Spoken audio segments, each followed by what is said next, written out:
Bonjour et bienvenue à ce nouveau Café des Lyonnes. Bonjour Lucie. Bonjour, merci de me recevoir. Alors aujourd'hui, je suis ravie d'accueillir dans les fabuleux locaux de l'Intercontinental Hôtel du Lyon, Lucie Carrasco, une invitée très recherchée. Il faut des mois de patience pour la voir. Ça, c'est vrai. Hyper fière, elle est là, elle est avec nous aujourd'hui. Lucie, on va raconter comment on s'est rencontrés, toi et moi, mais pour présenter rapidement à nos auditeurs et nos auditrices, tu es ex-créatrice de mode, Mhm, chroniqueuse télé, animatrice télé mhm. et nouvellement comédienne. Voilà, Même c'est un peu une exclue, hein. C'est une exclue pour le Café des Lyonnes. Ouais. Ah, on adore, nous on adore ce genre de truc. Mhm. Donc Lucie, on est ravis de t'accueillir pour que tu viennes nous parler de ton parcours, de ta vision de la place des femmes. Et première question, Lucie, que j'avais envie de te poser, tu la connais, c'est la première question de l'émission. Mhm. Est-ce que tu es une femme engagée? Et si oui, ça veut dire quoi pour toi être une femme engagée? Alors oui, je pense être une femme engagée et parce que je suis une femme passionnée et je pense que l'engagement et la passion, c'est assez proche finalement. On ne peut pas s'engager dans quelque chose, quelle que soit la cause, sans passion, Mm. sans amour pour ce qu'on défend et c'est pourquoi on s'engage. Donc, pour moi, passionné rime avec engagé et vice versa. Donc oui, je suis une femme engagée et je suis hyper fière de l'être. Mais c'est même plus une femme engagée à ce stade, j'ai envie de te dire, parce que tu fais tellement de choses. Et puis alors, tu fais des choses incroyables. C'est-à-dire que toi, tu as choisi de faire tous les trucs les plus incroyables de la planète. Ouais, plus c'est compliqué, plus je trouve ça marrant, en fait. Et oui, j'ai tendance à un petit peu, genre traverser le monde. C'est vrai quand on me voit en premier, on se dit pas: «Tiens, elle bouge beaucoup cette fille» et bah, finalement si. Et c'était encore il y a quelques années, improbable, pour une femme avec un handicap d'avoir un programme télé ou d'être Mmh. chroniqueuse à la télévision, encore plus d'être créatrice de mode. D'ailleurs, c'est peut-être pour ça un peu que j'ai abandonné au bout de 20 ans. Je mets longtemps à comprendre que c'est pas moi qui voulais pas de la mode, c'est la mode qui voulait pas de moi. Mais non, non, on a tout un chemin, différent et je regrette, rien ou pas grand-chose. Mais faire des choses, effectivement, je ne rentre pas dans le stéréotype qu'on peut avoir de la personne, handicapée qui reste, à sa place, qui ne travaille pas parce que dans l'inconscient collectif, c'est des gens qui travaillent pas, Mmh. qui sont, un peu inutiles et c'est pas du tout le cas. On peut être, on peut être qui on veut, Oui. même, avec un handicap, même être quoi que ce soit d'autre comme particularité et je tenais vraiment à te remercier, de m'inviter, tu m'as invitée en tant que femme, Oui. juste parce que je suis une femme, tu cherches des femmes, comme tu as dit, engagées, inspirantes et cetera et ça me touche vachement et depuis peu, ça a été le cas pour la Journée, internationale du droit des femmes où j'ai reçu un prix, c'est le cas avec toi aussi. C'est que je suis pas invitée dans quelque chose qui est, où le sujet c'est 100 le handicap. Bien sûr que le handicap fait partie de moi et je ne nierai pas, il fait sûrement partie même de la femme que je suis, de ma personnalité comme c'est un aspect parmi tant d'autres, mais juste de ma visite parce que je suis une femme et de voir, le handicap, voilà, comme un détail et comme, un des aspects de ce que je suis et ça, c'est vraiment, très touchant pour moi et ça me fait du bien et ça me fait dire que j'ai bien fait de vouloir continuer à avancer, à faire des choses et à vouloir sortir de cette image, alors je ne peux pas sortir de l'image du handicap puisque je l'ai vécu, j'ai un fauteuil plus gros que moi donc forcément on le voit. Mais juste que ce soit pas plus important que ça et que concrètement c'est absolument pas ça qui me définit en Ah fait non, absolument pas. et j'ai Puis, vraiment tenu à cœur que ça me définisse pas et je me rends compte que finalement ça commence à payer parce que je suis là en tant que juste femme. oui, puis alors pas n'importe quelle femme, parce que alors toi, tu recules, enfin tu fais exploser toutes les barrières.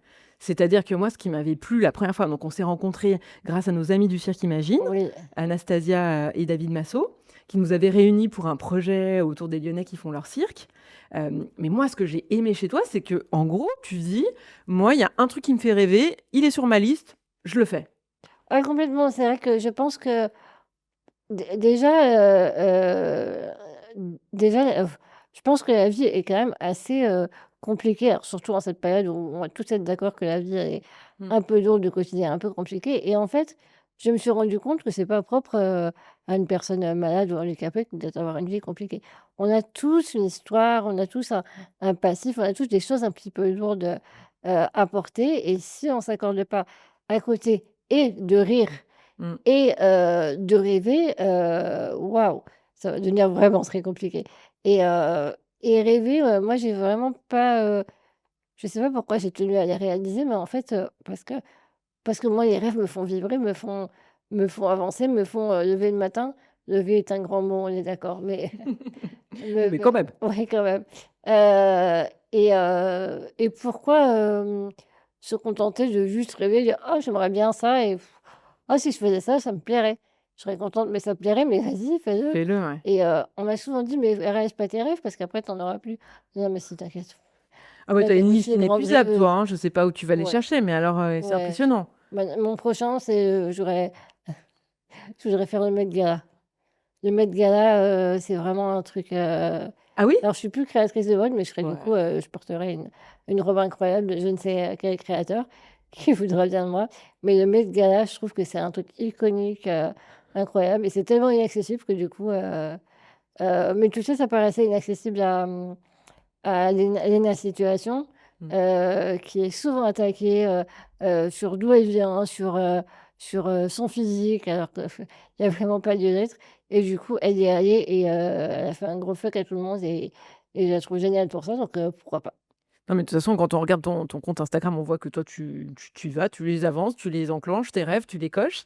Mais on va parler de ton parcours, un petit peu après. Mais avant, si tu veux bien, c'est quoi ta vision à toi de la place des femmes aujourd'hui en France?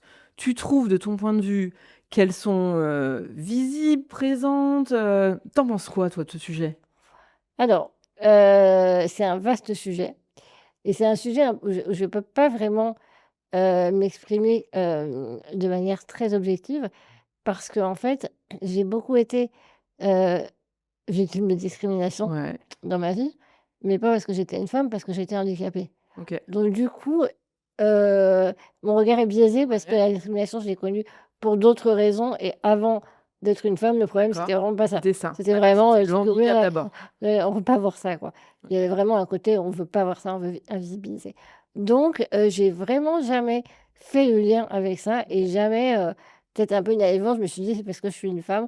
Je pense que déjà le handicap, c'est un gros truc bien lourd que les gens veulent, ont souvent voulu, gommer, ne Mmh. pas voir et nier et donc du coup, j'ai pas un regard objectif par rapport à mon passé, mais par rapport à aujourd'hui, la représentation des femmes, les femmes prennent la parole, les femmes, la libération de la parole par rapport à enfin moi je pense surtout à, quand on parle de la place des femmes, je pense, à Judith Godrèche qui m'a Mmh. vraiment bouleversée il y a bah, ça fait maintenant peut-être plus d'1 an d'ailleurs, Mmh. parce que grâce à elle et j'ai envie de dire grâce à 3 fois rien, c'est-à-dire que cette nana arrive et elle ose Mmh. et d'un seul coup, elle a ouvert des portes énormes et immenses et quand j'entends dire: «Oh mais les agressions sexuelles, faites aux femmes, ouais, de plus en plus». Non, non, il y en a toujours eu, c'est juste qu'avant on n'en parlait pas Mmh. et comme les handicapés d'ailleurs, les femmes, qui se font, taper dessus ou agresser, on les foutait sous le tapis et aujourd'hui on s'est dit: «Non mais on va sortir de sous le tapis en fait»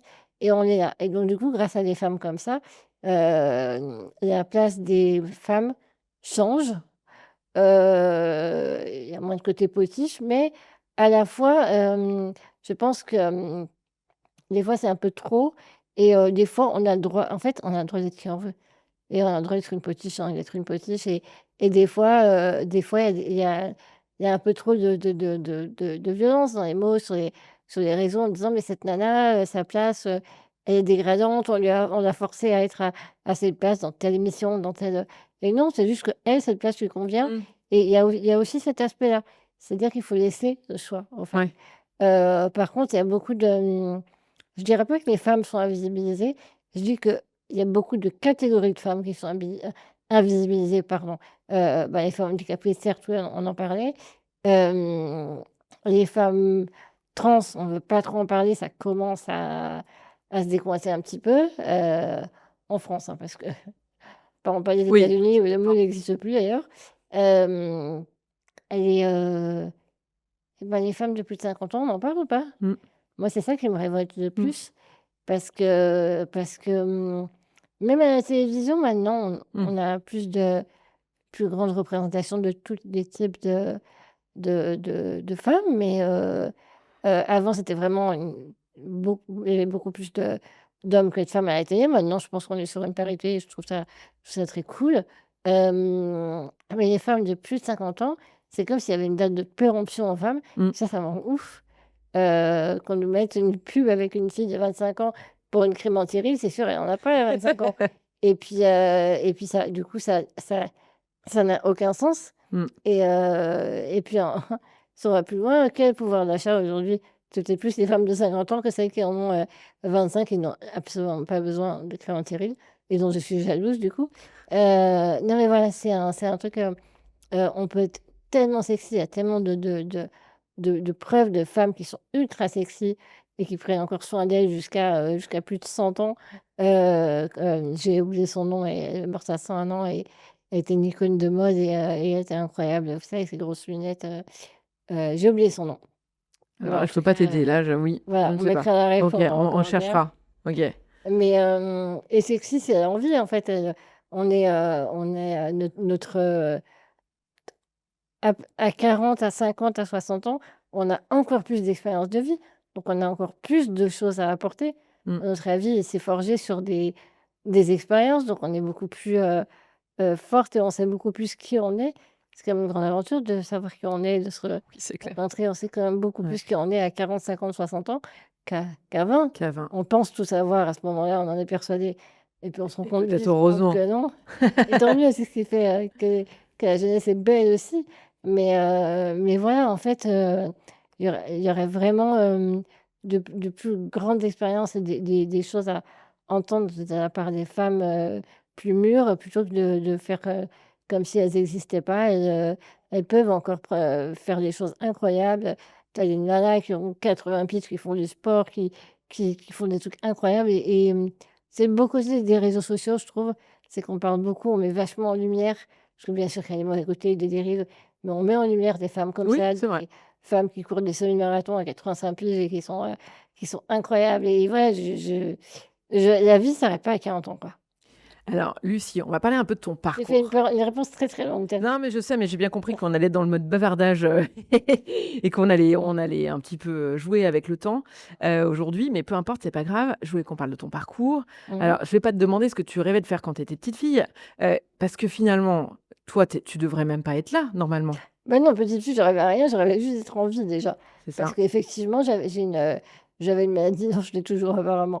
J'ai une maladie, génétique, Ouais. incurable et dégénérative, enfin tout le pack, premium, tu vois? J'ai vraiment Oui, pris le top de la maladie et et et en fait, on a dit à tes parents que ton espérance de vie, elle était normalement 3 ans max. 3 ans max. Donc déjà, l'angoisse de mes parents chaque nuit, mon père se levait pour voir si je respirais encore parce Ouais. que, c'est juste ça a pas de nom Non. de devoir vivre ça déjà et puis, ben, je voulais toujours pas mourir donc on s'est dit: «Bah, écoutez, elle commence à avoir 4 ans et demi là, oh, bah, vers 7 ans, hein, vous excitez pas, ça va pas durer bien longtemps vers 7 ans». Puis à 7 ans, on disait: «Ah, vers l'adolescence» et à l'adolescence, mon père a dit au médecin: «Vous savez quoi? Juste fermez-la, laissez-la vivre». On va arrêter de pronostiquer sa mort et on va la laisser vivre Mmh. et puis il avait plutôt raison parce que du coup, j'en suis à 41 ans de bonus puisque je vais avoir 44 ans. C'est Tu as le incroyable. droit de me dire quand je les fais pas parce que je suis un Tu peu ne les con. fais pas. Merci. Non, mais c'est vrai en plus. J'ai envie d'y croire. Ouais, donc c'était complètement improbable et on m'a demandé justement récemment dans une interview mes rêves d'adolescente et en fait, quand j'étais adolescente, je rêvais mon plus grand rêve, c'était avoir 20 ans. Oui, C'est-à-dire, je n'étais absolument pas sûre que je verrais l'âge de 20 ans. Je me ouais. disais: «Mais sûrement je les aurai jamais» et Ah, et c'est grandir avec ça compliqué, en tête, c'est compliqué. c'est compliqué. Mais j'ai été élevée par un père ultra vivant, ultra drôle, ultra fort, qui a enduré tout ça parce que lui, il fallait pas qu'il me montre que lui, il Ouais. angoissait quand j'étais les mains entre tel médecin sur une table d'opération avec des tuyaux, un peu partout. Il fallait qu'il me montre que, bah, pour pas que j'ai peur, il fallait pas que lui ait peur. Donc Mmh. il faisait très, très bien semblant parce que Un c'est super évident qu'il héros. avait peur. Mmh. Ouais, ouais, vraiment un super héros. Je lui ai acheté une cape un jour en plus, pour déconner, mais des fois il la met chez lui, oui ça. Hem et ouais, ça a été compliqué de commencer à pouvoir avoir des rêves et à 20 ans, j'ai fait mon premier défilé, enfin, j'avais 19 ans. Mon père m'a aidée parce que je en fait, je pense que je m'étais il y avait une dualité. C'est-à-dire que j'ai rêvé d'avoir 20 ans, sans être sûre, Mmh. mais il y avait un truc en moi qui me disait: «Mais je vais vivre, en fait, enfin, pourquoi? Pourquoi justement je suis à l'hôpital là, je suis en train de me battre et de vivre des choses hyper dures pour avoir au final cette opération qui va peut-être me la dernière chance.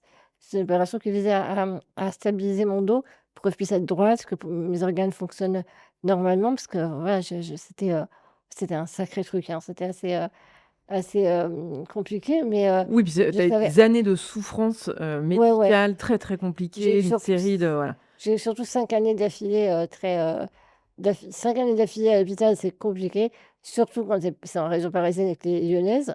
Donc Mmh. du coup, tu vois personne. Il y avait mon père qui dormait dans sa voiture. À l'époque, je savais pas, je croyais qu'il pouvait se payer un hôtel, il pouvait même pas. Et il te le disait pas? Non, lui, bien sûr que non, il voulait pas que j'ai ça en plus sur les Ouais, épaules, quoi. ouais. Moi, et du coup, il y avait en moi cette partie qui dit: «Je vais quand même je vais quand même avancer et rêver à des trucs parce que quand même, peut-être qu'ils ont tort, moi je fais pas cette opération pour rien, moi je la fais pour vivre». OK. Mais je suis partie au bloc opératoire avec un chirurgien qui m'a dit la veille: «Vous savez, je suis qu'un homme, hein, il peut tout se passer, c'est une chance sur 2».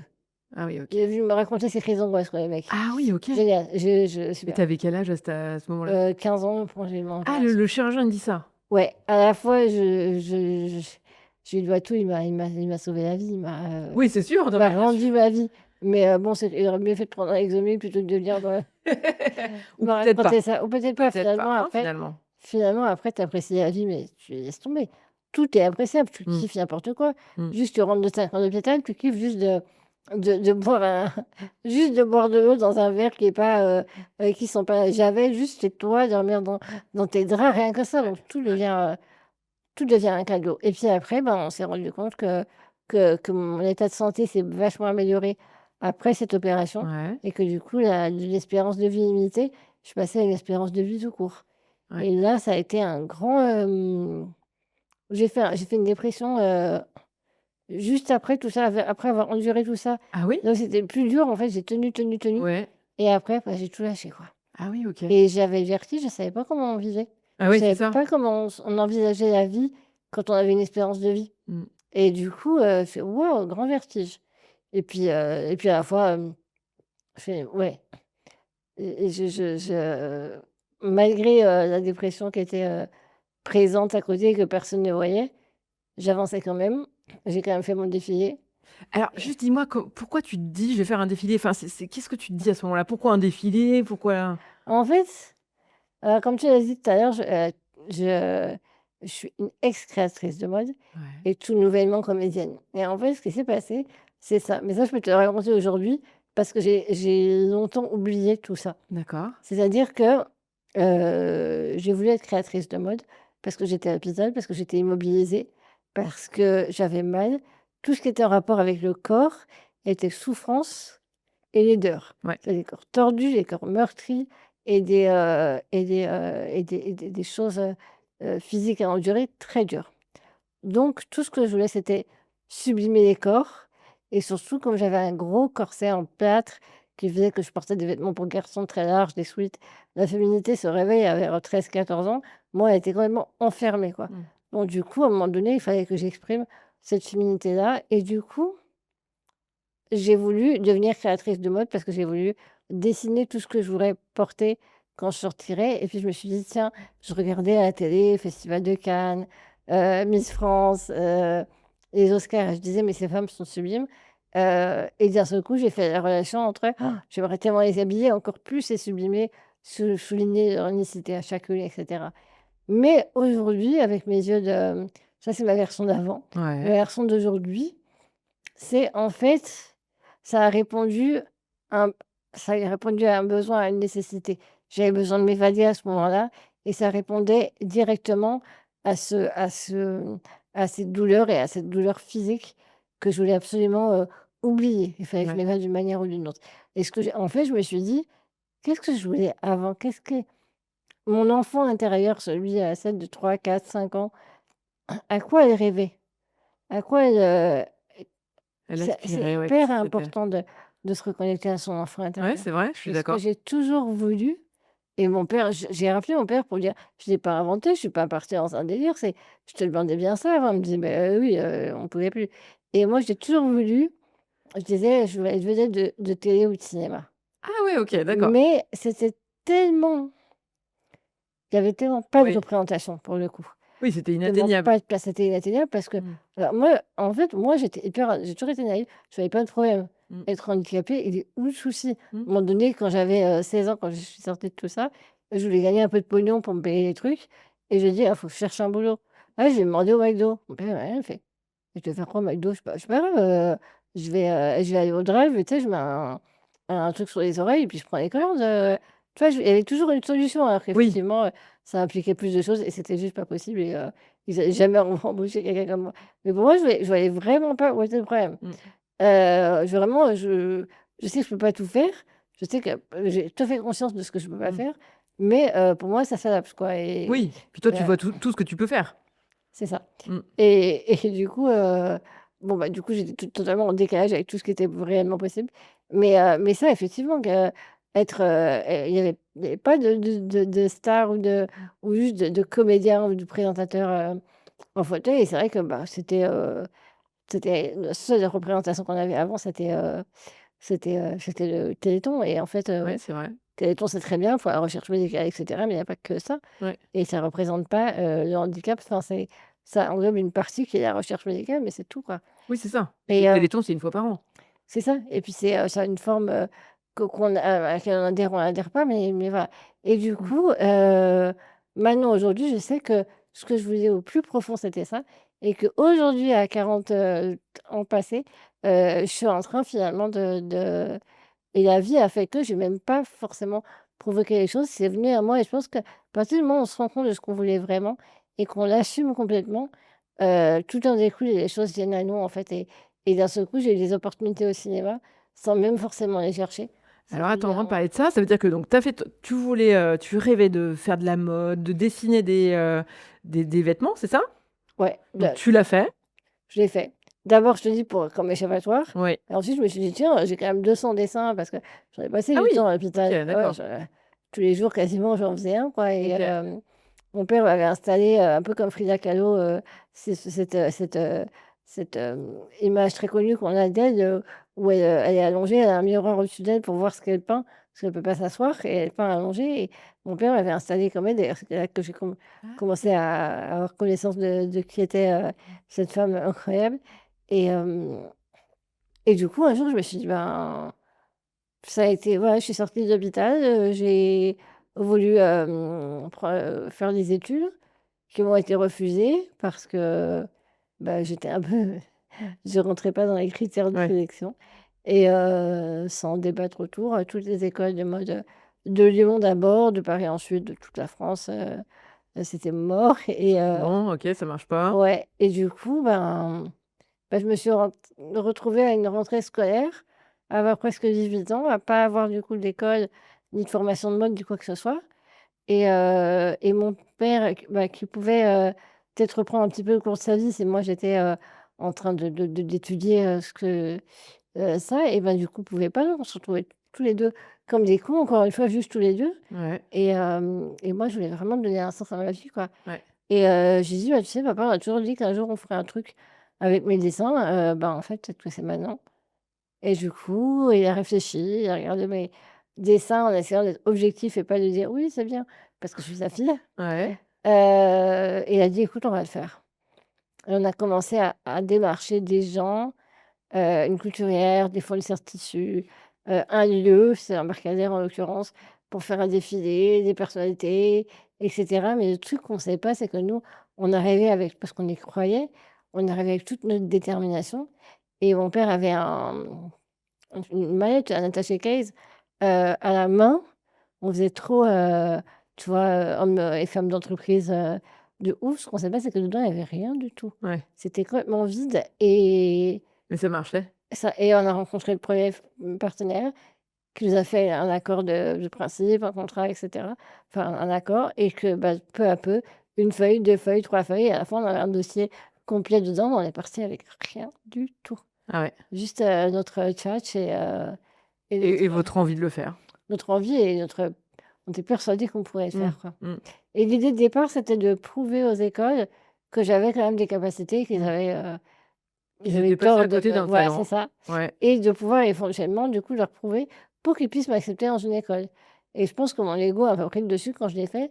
J'ai dit: «Mais attends, ils ont pas voulu, maintenant j'ai réussi à faire un défi, donc j'ai commencé vraiment sur le terrain. Est-ce que je vais aller apprendre de la théorie alors que du coup j'ai la pratique?» J'ai vu, je préfère l'école de la vie parce que quelque part, est-ce qu'on va m'apprendre la création? Non, la création, c'est ce que j'ai à l'intérieur de moi, donc peut-être que j'aurais pu apprendre des techniques de couture et cetera, mais je peux pas coudre. Mmh. Moi, je peux que concevoir. Mmh. Donc du coup, j'ai été lancée et il y a eu une grosse un effet boule de neige, un peu médiatique à l'époque. Donc j'ai déjà été médiatisée, il y a une vingtaine d'années. Après, c'est un peu retombé. Puis dès que je faisais un défilé, il y avait quand même du monde qui était là pour voir un petit peu, l'OVNI parce qu'en fait, des créateurs de mode comme moi, il y en avait pas Ils avaient et moi jamais j'ai vu? toujours vu, en fait le handicap, oui, m'a empêché de faire plein de choses, mais j'ai toujours vu ça malgré tout comme une opportunité.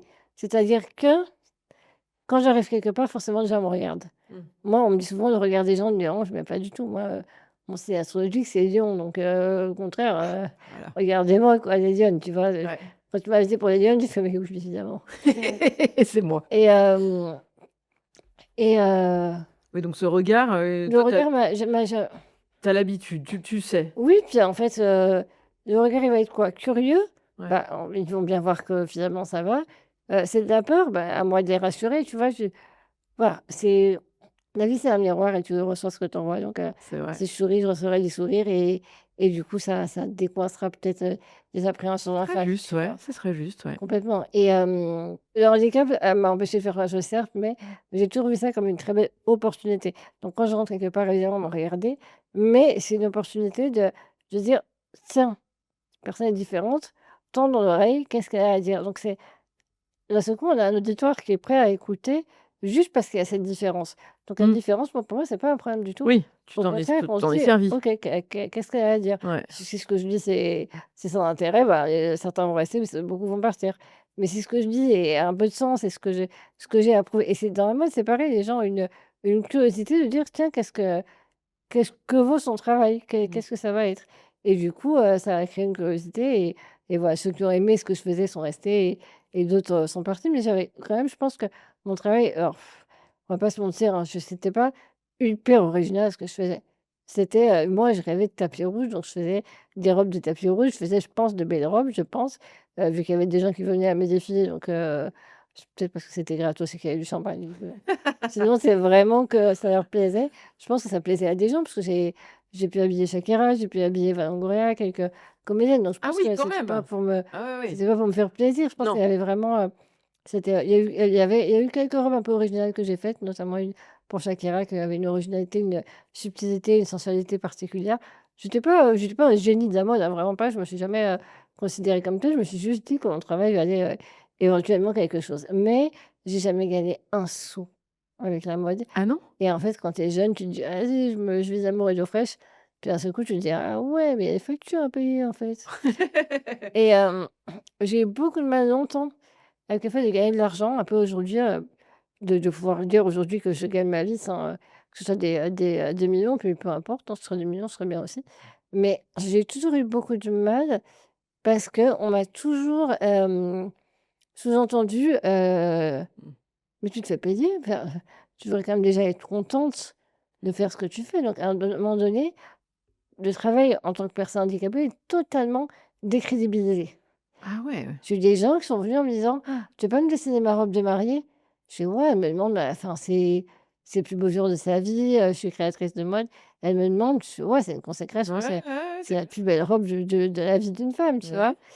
Et je dessine et tout, puis au bout de quelques temps, alors du coup, comment ça se passe? Est-ce que je dois commander, des tissus, trouver une petite main pour les faire et tout?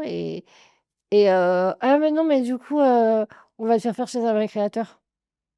OK, donc avec mon dessin en plus Ah oui, sympa! et il y a des gens qui ont jamais compris quand je disais, «Bah oui, c'est tant», donc je donnais un budget à peu près avec Ouais, incluant le tissu et que dedans je fasse payer, l'idée, le dessin. oui, Bah, c'est enfin normal. et ben, du coup, Et bah, pour on des m'a moments, ça vraiment l'était pas. on m'a vraiment mis dans la tête que c'était pas normal. Donc du Ah coup, oui. quand on me demande maintenant, mais maintenant je suis conférencière, je suis aussi conférencière, je vais Oui, souvent c'est ce que j'allais dire. des conférences et cetera. Et quand on me demandait mes prix, au début, j'arrivais pas à dire de prix. J'aurais dire, je sais pas, «Donnez-moi 150 € puis je viens, puis limite, je vais aller à mes frais», quoi, tu vois?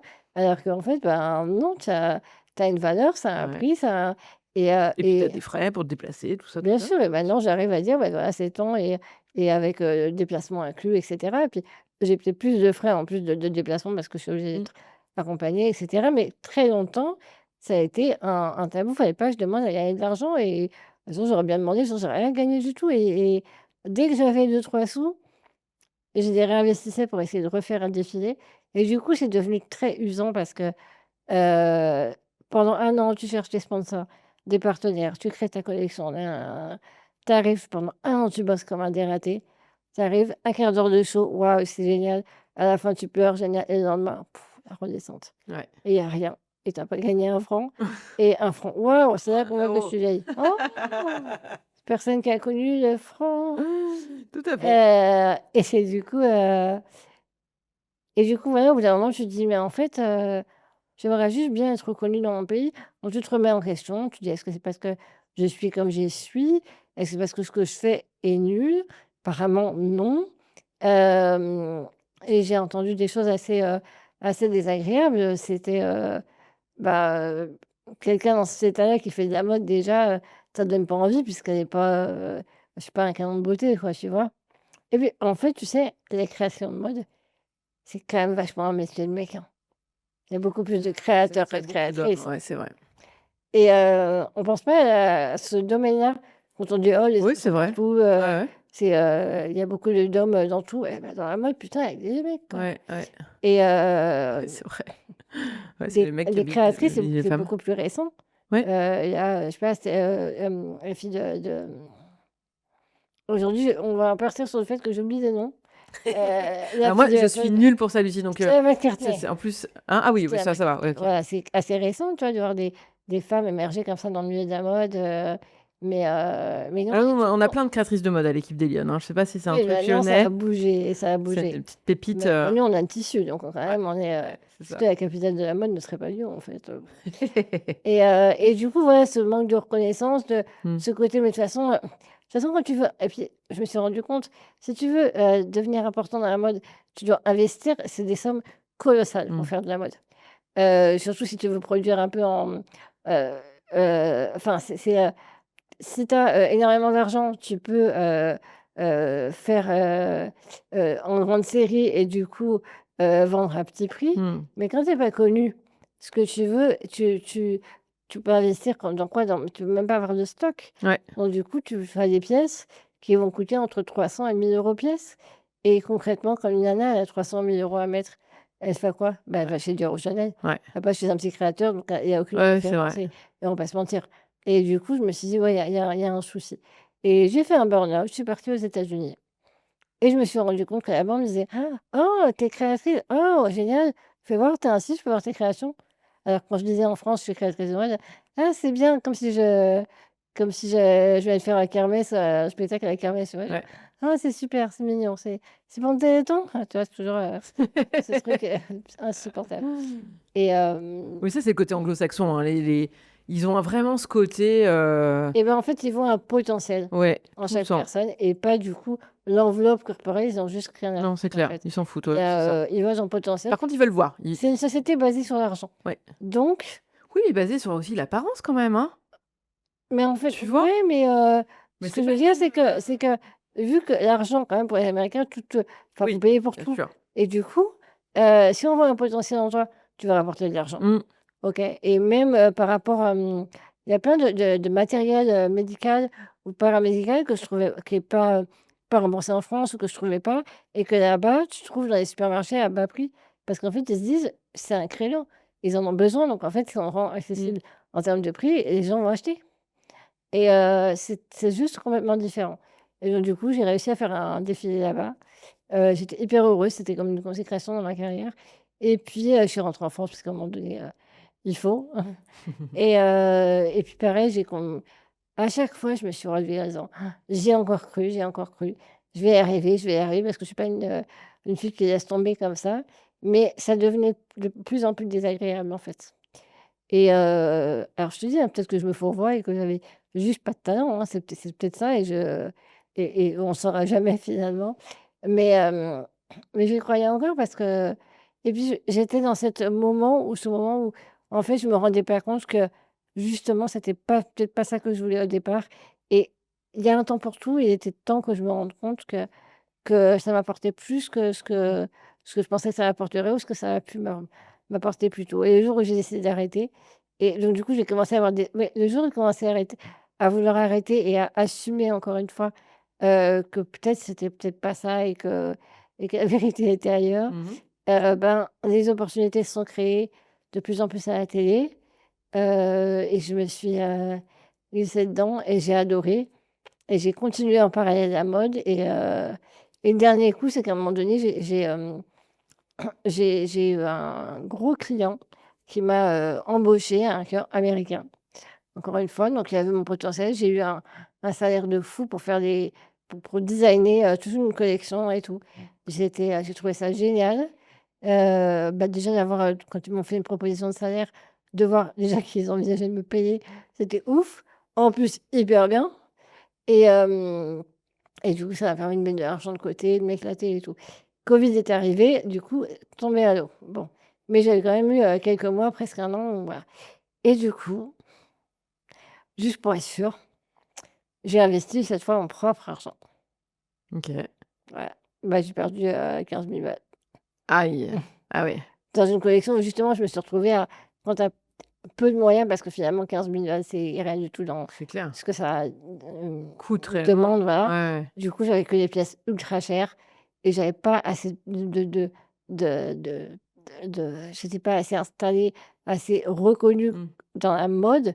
Mon personnage était connu, Lucie, celle qui fait plein de trucs, elle était connue un peu, mais en tant que créatrice, j'avais vraiment pas ma place et du coup, je pouvais pas vendre à ces prix-là et du coup, quand j'ai vu que je perdais beaucoup d'argent et qu'en plus, il y avait mon mari dans l'histoire, parce qu'entre-temps, je me suis mariée, je me suis dit: «OK, ça Et implique entre-temps, plus oui, tu que t'es moi». mariée? Ouais, ça implique plus que moi, ça implique mon foyer, ça implique, et puis du coup, j'ai approché de la quarantaine, j'ai fait une grande remise en question et la veille de prendre la décision d'arrêter la mode, j'étais en larmes parce que je me disais: «Putain, j'abandonne, tu vois, je suis vraiment une lâche, quoi» et le lendemain, quand je me suis dit: «J'arrête», mais un sentiment de soulagement. Ouais, c'est ça. J'avais plus besoin d'en faire toujours trop, plus, pour, j'ai entendu quand même, tu sais, quand j'ai voulu étudier dans la mode ou faire des prêts à la banque pour le pour avoir ma boîte, vous avez quand même une maladie évolutive. On va pas vous prêter sur plusieurs années, vous allez pas f étudier sur plusieurs années vu que vous allez sûrement mourir. Ouais. Même ça, mes parents ou moi, tu vois? Ouais, C'est ouais, ouais. Ouais, ouais, ouais, hyper c'est violent clair, ouais, et carrément. c'est vrai que si tu prends pas les choses avec humour, Non, tu casses la gueule. ouais. Alors sur le moment, tu prends pas ça avec humour. Non, non, j'imagine. Tu attends 2-3 jours et après tu en rigoles et merci parce qu'en fait, ça m'a renforcée. Ouais. Mais Ouais, je pense que ça a été une des meilleures décisions que oui. j'ai prises, c'est, épouser mon mari parce que j'ai un mari exceptionnel, il s'appelle Jean. Je l'embrasse parce qu'il est pas là aujourd'hui, il est souvent avec moi, mais il est pas là aujourd'hui et je l'aime et arrêter la mode. Ça a été 2 décisions, qui ont vraiment, changé ma vie et qui m'ont permis d'être, beaucoup plus moi-même et beaucoup plus à l'aise avec moi-même. Aujourd'hui, donc tu fais quoi? Tu es chroniqueuse télé, enfin, Ponctuellement, ouais, présentatrice. j'ai fait 1 an au magazine de la santé comme chroniqueuse Ouais. et ponctuellement, ils peuvent me rappeler de temps en temps pour faire des chroniques et c'est un truc que j'adore. Le direct, j'adore, la télé, j'adore. C'est un truc, que je me sens, comme un poisson dans l'eau. Heu et surtout, j'ai rencontré Jérémy Michalak, enfin, j'ai provoqué la rencontre avec Jérémy Michalak, qui était un mec de télé que j'adorais, que j'aime toujours d'ailleurs. Moins parce que je le connais maintenant, Non, on se il vanne faut voir les émissions pour comprendre les vannes oui, que on se vous vanne vous faites. toujours. Ouais. On fait semblant qu'on s'aime pas alors qu'on s'aime vraiment pas. Mais, et bah, il a changé ma vie un peu lui aussi parce qu'il a cru en moi, en mon projet de traverser comme ça, les États-Unis, genre, c'est elle est folle cette fille, elle arrive même pas à tenir, son verre, pour boire son coca et elle veut traverser les États-Unis. Mais génial, allons-y. Hem et du coup, on pensait qu'on allait, faire un truc génial. Alors oui, on a fait un truc génial, mais pas très facilement. encore une fois, là, 4 ans pour vendre un programme. Ouais, Il n'a jamais mis autant de temps pour vendre un je programme. me suis posé la question parce que c'est vrai que je me suis dit: «Est-ce que ça a été compliqué de trouver des financements?» Ah bah, lui, à l'époque, il avait l'habitude de vendre une émission en 3 minutes. Il était producteur des Anges de la télé-réalité à Ouais. l'époque.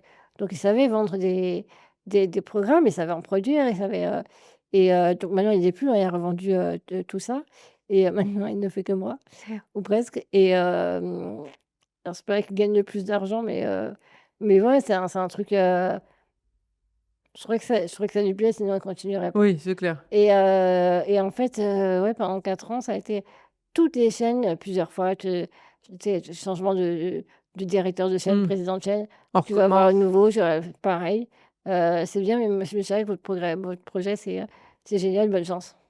Pas chez nous, quoi. Ouais. Il y a le Téléthon pour ça.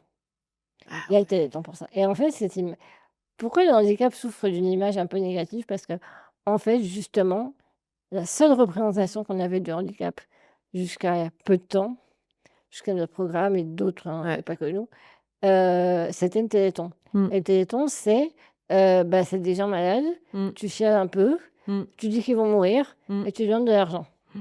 Donc les gens, ils se disent: «Ouais, bah, tu vois handicapé, oh là là, le pauvre, il va mourir, en plus, il va me taxer du pognon».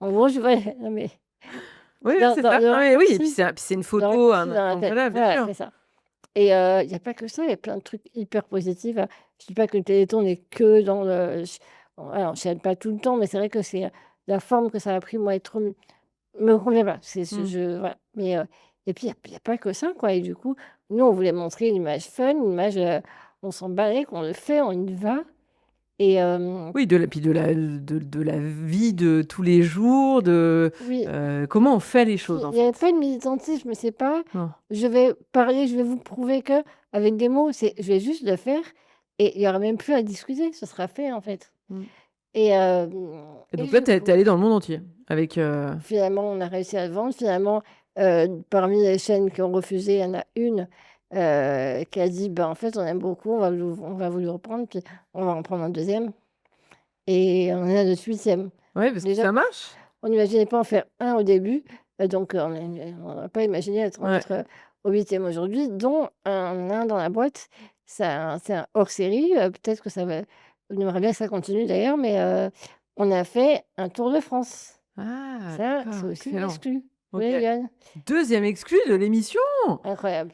Et du coup, on a un tour de France, on a fait un tour de France et on aimerait bien, bon, on n'a pas pu s'arrêter partout, hein, Ouais. on a dû choisir et il y a tellement de choses à voir en France. C'est bien aussi de dire que c'est bien ailleurs, que c'est beau ailleurs et cetera, de faire ces voyages, c'est fou, mais d'aller tout près et de voir aussi ce qu'on a chez nous et on a un pays sublime. Mmh. On aimerait bien encore faire le tour pour voir d'autres villes qu'on n'a pas eu le temps de voir, d'autres des petits villages, des personnalités un peu atypiques comme ça qu'on aime bien rencontrer un peu Mmh. partout. Ben, là, on s'est dit: «On va le faire en France» et on a adoré faire ça. On a parcouru la France en camping-car, c'était un truc de fou. Alors écoute, moi, j'ai juste un petit relais, je le fais jamais, mais là, pour le coup, j'ai regardé, plusieurs émissions, parce que dans la perspective de t'accueillir.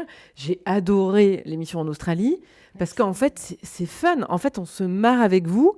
C'est-à-dire qu'on découvre et le pays, voilà, on découvre des gens, ce que vous avez choisi de montrer Ouais. et surtout, on rigole dans l'émission.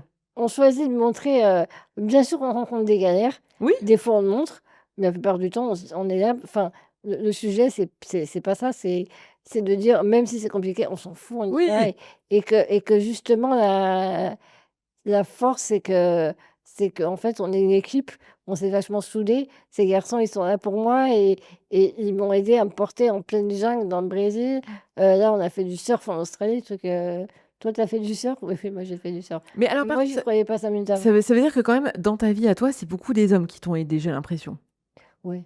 Qui ont fait confiance en toi, enfin, qui se sont dit: «Allez, tac, oui, j'y crois». J'ai grandi avec mon père. Alors ma belle-mère était assez exceptionnelle parce qu'elle m'a accueillie comme sa fille, et tout, donc bien sûr, c'était important, mais ouais, mon père, c'est la 1re image très forte et j'adore les mecs. J'adore les mecs donc et ouais, beaucoup d'hommes, c'est Ah, pas peut-être parce qu'ils étaient aussi en situation de, au je sais moment où tu pas, leur peut-être demandes, on sait parce pas, hein, que mais peut-être parce que j'ai toujours été avec même plus jeune, je traînais toujours avec des garçons, j'étais plus, je sais pas, ouais, j'adore les mecs, je crois que c'est ça, juste tout simplement et puis, alors c'est pas très tendance, en ce moment de pas parler de sororité et de dire, des hommes, mais en fait, moi, ça a été des hommes, mais comme quoi, en fait, ouais, j'aime pas diaboliser les hommes, c'est un truc qui me et dans les dérives, de notre époque, parfois, on les diabolise alors bien sûr, hein, l'homme est un sacré prédateur, mais l'homme, je parle en tant qu'humain. L'humain est un Mmh. sacré Mmh. prédateur et dans le féminisme, je retiens, Simone Veil qui est une grande figure. Tu as vu, j'ai retenu le nom, hein, quand même C'est vrai, ouais, ouais, mais je m'en souvenais aussi, donc tu vois, et j'aurais dû t'aider. elle voulait, pas nier les différences, Mmh. et c'est ça que des fois qu'on a peut-être, tendance à vouloir et moi je pense que les différences, c'est hyper riche. Oui, les hommes sont différents des femmes. Est-ce qu'ils ont plus de droits et doivent avoir plus de droits que les femmes? Bien entendu que non. Le féminisme, au départ, c'est vouloir les mêmes droits pour les femmes, Exactement, et tout simplement. bien évidemment Mmh. et s'il faut remettre les pendules à l'heure à certains mecs qui veulent nous dicter comment on doit être et ben, faisons du remettage de pendules à l'heure. Mais nier la différence qu'il peut y avoir, c'est comme si moi je voulais nier la différence en disant: «Je suis comme tout le monde, je vais» bah, non, en fait, je suis pas comme tout le monde, mais c'est hyper cool de Mmh. pas être comme tout le monde. Mmh. Parce qu'on s'inspire les uns des autres Mmh. et c'est hyper enrichissant. Donc Alors, je le disais donc tout à l'heure, aujourd'hui, tu es comédienne.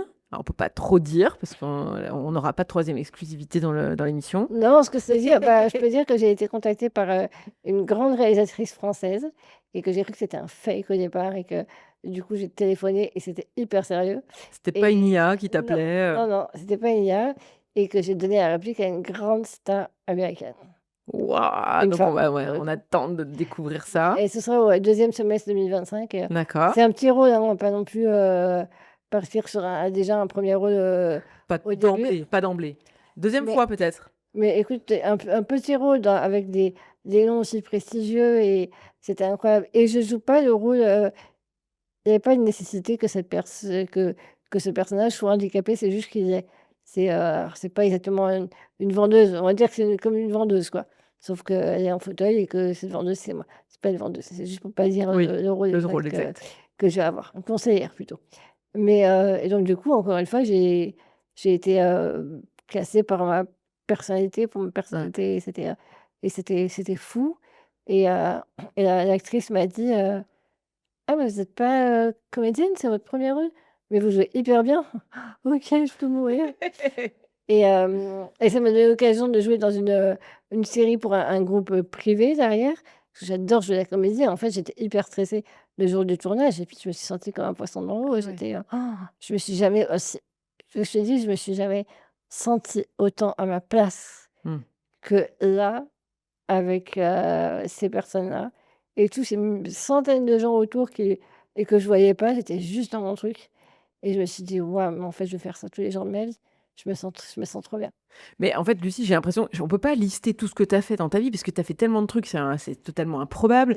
Mais c'est vrai qu'en France, on n'aime pas les gens qui font plein de choses. Ah Tu bah sais, aux si, Éta on adore ça, tu oui, rigoles quoi, hein? mais ça rentre pas dans tu vois, il y a beaucoup de aux États-Unis, alors je prends toujours les exemples des États-Unis, bon, surtout en ce moment, c'est vraiment pas l'exemple, mais on va pas rentrer dans ce débat-là, mais là-bas, tu sais, on dit souvent, «Ah, les chanteuses, actrices, productrices, Oui, c'est vrai? machin» et ici, quand on dit: «Mais attends, tu quoi?» regarde quand un acteur se met à chanter. Mais il est acteur ou il est chanteur? On devrait savoir. Oui, c'est ça. Ouais, ouais. Bah, oui et du Il est coup, pas dans une case. et j'ai eu des Il doit articles faire très qu'un bon seul truc. cœur Ouais. en disant: «Mais on sait pas ce qu'elle est», et puis qu'ils écrivaient influenceuse, machin, nin nin nin nin même des trucs que j'ai jamais été, tu sais, un petit peu, et en fait, bah, c'est une fierté de faire plein de choses parce qu'en fait, ça veut dire que je fais ce que j'aime et j'ai une chance inouïe, c'est de alors ça m'a coûté, hein, mais c'est d'avoir toujours choisi ce que je fais et de faire que ce que j'aime. Je veux dire, c'est la plus grande chance qu'on puisse avoir, quoi. Mmh. Mmh. Il y a plein de gens qui subissent leur travail parce que c'est un job alimentaire et puis qu'il y a que ça et qu'il faut bien tenir le coup, nourrir la famille et cetera et il y a tellement de gens qui vont au travail à reculons. Moi, ça n'a jamais été mon cas. Donc je m'estime vraiment chanceuse. Alors Lucie, justement, quel conseil toi tu donnerais aux lionnes qui nous écoutent, et qui se disent: «Bah, moi j'aimerais bien faire ci, j'aimerais bien faire ça, mais c'est pas possible, j'y arriverai jamais, j'ai pas le bon environnement, j'ai pas la bonne, je suis pas bien née, j'ai pas fait les bonnes études, j'ai pas le bon cerveau, j'ai pas ci, j'ai pas ça». Qu'est-ce que tu leur Bah, je conseilles? dirais que des excuses comme ça, il y en a plein. on peut en trouver plein et que si tu te dis: «Je vais pas y arriver», déjà, bah, c'est sûr, n'essaie même pas, tu y arriveras pas. Ça il y a déjà vraiment une question d'intention, de se dire: «Et pourquoi j'y arriverai pas, en fait?» Mmh. Je pense qu'y croire, c'est une des premières choses. Ne pas oublier que la vie est un miroir, comme je te disais tout à l'heure. Donc si tu as l'air sûr de toi, en face, on va avoir une valeur d'elle et on va avoir envie de la croire. Donc il faut c'est comme si je pouvais te donner ce conseil, mais juste, heu, arrêter de vouloir s'excuser d'être qui on est et arrêter de vouloir s'excuser de vouloir prendre sa place et arrêter de se dire: «Merde, je suis partie dans ce boulot-là, dans ce métier-là, dans cette, et du coup, je veux changer parce qu'en fait, ça ne me va pas du tout». Waouh! Mais en fait, c'est quelque chose qui est très mal vu. Il faudrait savoir, on passe pour des gens instables quand on veut changer de carrière, reconversion et cetera. Mais on a le droit de faire des reconversions, mais 10 fois dans la vie si on a envie, pour trouver parce qu'en fait, trouver qui on est, c'est se satisfaire nous-mêmes, se faire du bien à nous-mêmes et grande nouvelle, c'est avec nous-mêmes qu'on va passer le plus clair de notre temps. On va passer toute notre vie ensemble. Autant être sympa avec soi et se nourrir de choses qu'on a envie parce qu'on doit un petit peu être notre priorité dans la vie quand même, quoi. C'est vrai. Donc ben, oser, moi je vais toujours dire d'oser et il y aura toujours des gens qui auront des bons conseils, en général, c'est des gens qui ont foiré leur vie, ceux-là, qui ont des bons conseils pour dire: «Non, non, c'est pas une bonne idée». OK, c'est bah, super, OK, salut. Il y a que toi, en fait, l'instinct. Mmh. Suivre son intuition et son instinct, c'est hyper important et ça, on l'oublie complètement. On oublie parce qu'on est trop, dans ce que ça doit être, ce qu'on doit être, le regard des autres, de la société. Mais en fait, on s'en fout parce que quand on est en galère, les autres, ils sont pas là. Donc le regard des autres, ce que les autres vont en penser de la société, même quand, même la société elle est pas forcément là pour t'aider quand tu es en galère. Donc qu'est-ce que tu vas te plier à des gens, qui sont pas là pour toi et qui ont pas besoin de toi pour vivre? Donc bah, dis-toi que tu as pas besoin d'eux non plus, quoi. Et Lucie, dernière question de l'émission, si tu avais une baguette magique, quelles mesures toi tu prendrais pour que les femmes, elles soient plus visibles, audibles, je sais pas, qu'elles accèdent à tout ce qu'elles veulent faire dans la vie? Je pense que ce serait ma réponse pour, heu, pour toute question, pas seulement pour les femmes, pas seulement pour le handicap, pas seulement pour, les minorités. En fait, c'est-à-dire que je peux commencer très clairement cette réponse, mais elle va être très claire à la fin. Je pense que tout part de l'enfance. Ouais. Je pense qu'il faut, dès l'école, dès l'enfance, hem, alors pour ma partie, ma partie, pour tout ce qui est du handicap, par exemple, moi, j'ai été amenée à travailler, sur l'école inclusive. Donc du coup, j'ai vu sur le terrain qu'en fait, c'est à ce moment-là que les enfants sont prêts, sont ouverts à entendre les choses et comptent sur nous, les adultes, pour leur enseigner les bonnes choses. Mais ils ont l'esprit ouvert. Oui, c'est Donc vrai. c'est pour les femmes, c'est pareil. Pour qu'il y ait plus de journée du 8 mars, il faut d'abord qu'on parte par celle du 11 octobre et le 11 octobre, c'est le droit international, journée internationale du droit des filles. Parce qu'avant le droit des femmes, le droit des filles et c'est le droit des filles en premier.